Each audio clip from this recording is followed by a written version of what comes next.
সম্মানিত চাকরি প্রত্যাশী ভাই বোনেরা, আসসালামু আলাইকুম। আশা করি আপনারা সবাই অনেক ভালো আছেন। তো এখানে আপনারা দেখতে পাচ্ছেন টিএমএসএস এর নিয়োগ বিজ্ঞপ্তি কিন্তু প্রকাশ করা হয়েছে, যেখানে মোট ৩টি সেক্টরে এখানে ৫১ জনের মতো নিয়োগ দেওয়া হবে। তো এই নিয়োগে আপনার শিক্ষাগত যোগ্যতা এবং অভিজ্ঞতা কি থাকতে হবে, এছাড়াও এখানে আপনি আবেদন করবেন কিভাবে, সকল তথ্য কিন্তু এই এক ভিডিওতে জানিয়ে দেওয়ার চেষ্টা করব ইনশাআল্লাহ। তো চলুন আর বেশি কথা না বাড়িয়ে ভিডিওটি শুরু করি। তো এখানে আমরা দেখতে পাচ্ছি TMSS medical college hospital, TMSS cancer centre, TMSS medical college ও রহমতুল্লাহ কমিউনিটি হাসপাতাল এবং টিএমএস নার্সিং কলেজ বগুড়াতে কিন্তু এই নিয়োগ বিজ্ঞপ্তি বা জনবল নিয়োগ দেওয়া হবে।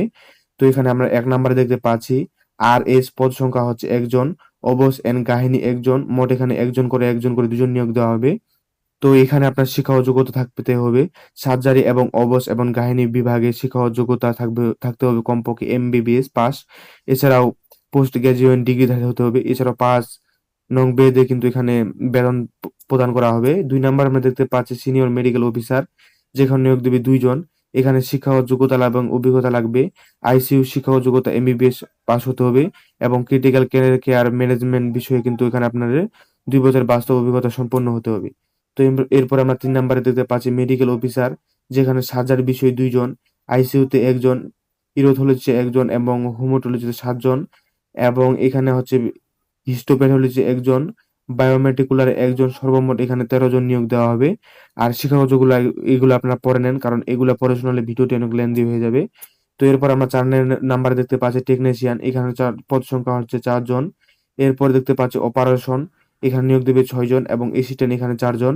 এগুলাতে সবগুলাতে শিক্ষাগত যোগ্যতা লাগবে সিএডেড এবং শিক্ষাগত যোগ্যতা লাগবে এসএসসি বা সমান পরীক্ষায় উত্তীর্ণ হতে হবে এবং অভিজ্ঞতা লাগবে সিএডিসি বিভাগে কাজের অভিজ্ঞতা এবং বাস্তব অভিজ্ঞতা লাগবে কিন্তু সেটা। আর বেতন এবং ভাতা কিন্তু আলোচনা সাপেক্ষে দেওয়া হবে এবং বয়স হতে হবে এখানে আপনার কমপক্ষে ১৮ থেকে সর্বোচ্চ ৩২ বছর বয়সের মধ্যে। তো এরপর আমরা দেখতে পাচ্ছি টিএমএসএস মেডিকেল কলেজ বগুড়াতে নিয়োগ বিজ্ঞপ্তি দেবে, সেটি হচ্ছে প্রভাষক ১ জন। এখানে শিক্ষা ও যোগ্যতা লাগবে মাইক্রোবায়োলজি বিভাগ হতে, শিক্ষা ও যোগ্যতা MBBS বিএড ডিসি সহ কর্তৃক হালনাগাদ রেজিস্ট্রেশন থাকতে হবে এবং অভিজ্ঞ প্রার্থীদের কিন্তু এখানে নিয়োগ বিজ্ঞপ্তি বা নিয়োগ দেওয়া হবে। তো এরপর আমরা দেখতে পাচ্ছি টিএমএসএস ক্যান্সার সেন্টারে, এখানে নিয়োগ দেবে ৪ জন মেডিকেল অফিসার ইনডোর হিসাবে। এখানে অনকোলজি বিভাগ এবং শিক্ষা ও যোগ্যতা লাগবে MBBS BMNDC কর্তৃক হালনাগাদ রেজিস্ট্রেশন থাকতে হবে এবং চাকরি এবং অন্যান্য প্লে স্কেল বা ভাতা সবগুলো কিন্তু ৮ গ্রেডে দেওয়া হবে।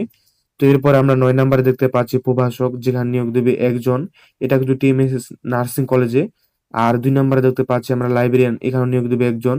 এখানে প্রভাষক পদে শিক্ষা ও যোগ্যতা লাগবে BSc in CSC, MSc, CSC degree প্রার্থীদের ক্ষেত্রে কিন্তু এখানে বেশি অগ্রাধিকার দেওয়া হবে এবং বেতন দেওয়া হবে আলোচনা সাপেক্ষে। আর বয়স হতে হবে আপনার সর্বোচ্চ এখানে ১৮ থেকে ৩৫ বছর বয়সের মধ্যে। এরপরে আমরা দেখতে পাচ্ছি ১০ নাম্বার যে পদটি আছে লাইব্রেরিয়ান, এখানে নিয়োগ দেবে কিন্তু ১ জন। শিক্ষা ও যোগ্যতা লাগবে BSS information science and library management সহ MSS ডিগ্রি প্রাপ্ত হতে হবে। বেতন ভাতা আলোচনা সাপেক্ষে দেওয়া হবে এবং এখানে বয়স হতে হবে আপনার সর্বনিম্ন ১৮ বছর এবং সর্বোচ্চ হচ্ছে ৩৫ বছর। তো এগুলা তো গেল এখানে যে ১০ টি পদে ৫১ জন নিয়োগ দিবে সেগুলা। এখন দেখে আসি যে এখানে আপনি আবেদন করবেন কিভাবে এবং আপনাকে কি, কি শর্তাবলী এখানে মানতে হবে। তো ১ নাম্বারে দেখতে পাচ্ছি আগ্রহী প্রার্থীগণকে সদ্য তোলা ৩ কপি পাসপোর্ট সাইজের রঙিন ছবি সত্যায়িত করে নিতে হবে। এছাড়াও সচল মোবাইল নম্বর সহ পূর্ণাঙ্গ জীবন বৃত্তান্ত সকল শিক্ষা ও যোগ্যতা, অভিজ্ঞতা সনদপত্র, জাতীয় পরিচয়পত্রের সনদ কপি, অনুলিপি সহ আগামী এখানে ২৩/৮/২০২৬ তারিখের মধ্যে কিন্তু এখানে জমা দিতে হবে। এছাড়া আমরা ২ নাম্বারে দেখতে পাচ্ছি যে আবেদনকারীদের TMSS foundation Thengamara, Rangpur road, Bogura যে ঠিকানাগুলো আজ দেওয়া আছে, এগুলো ঠিকানাগুলাই কিন্তু আপনাকে কাগজগুলো কিন্তু সাবমিট করতে হবে। এই যে লিঙ্কগুলা দেখতে পাচ্ছেন, এই লিঙ্কটা কিন্তু আমি ডিসক্রিপশন বক্সে দিয়ে দিব। চাইলে আপনারা সেখান থেকে ঢুকে আরো বিস্তারিত দেখে নিতে পারেন। তো এরপর আমরা ৪ নাম্বারে দেখতে পাচ্ছি নিয়োগ পরীক্ষার তারিখ, সময়, স্থান SMS এর মাধ্যমে জানিয়ে দেওয়া হবে এবং পরবর্তীতে কিন্তু ফোন কলের মাধ্যমে কিন্তু এখানে জানিয়ে দেওয়া হবে। তো এখানে আবেদন করতে গেলে বেশি কিন্তু আপনাদের ঝামেলা পোহাতে হবে না। শুধুমাত্র আবেদন করে এবং প্রধান অফিস কার্যালয়ে কিন্তু এই নিয়োগ বিজ্ঞপ্তি বা কাগজপত্রগুলো নিয়ে গেলে কিন্তু এখানে আপনার আবেদনটি হয়ে যাবে। তো এখানে আর বেশি কিছু জানার বা বোঝার নাই। এক্ষেত্রেও যদি আপনাদের বুঝতে কোনো কিছু অসুবিধা হয় তাহলে অবশ্যই কমেন্ট করবেন। সেক্ষেত্রে আমি কমেন্টে রিপ্লাই দেওয়ার চেষ্টা করব ইনশাআল্লাহ। এছাড়াও সম্পূর্ণ লিঙ্কগুলা কিন্তু আমি ডেসক্রিপশন বক্সে দিয়ে দিব। চাইলে আপনারা সেখান থেকে ঢুকে আরো তাদের বিস্তারিত সম্পর্কে দেখে নিতে পারেন। তো আজকের এই চাকরির ভিডিওতে এ পর্যন্তই। দেখা হবে পরবর্তী কোনো চাকরির ভিডিওতে।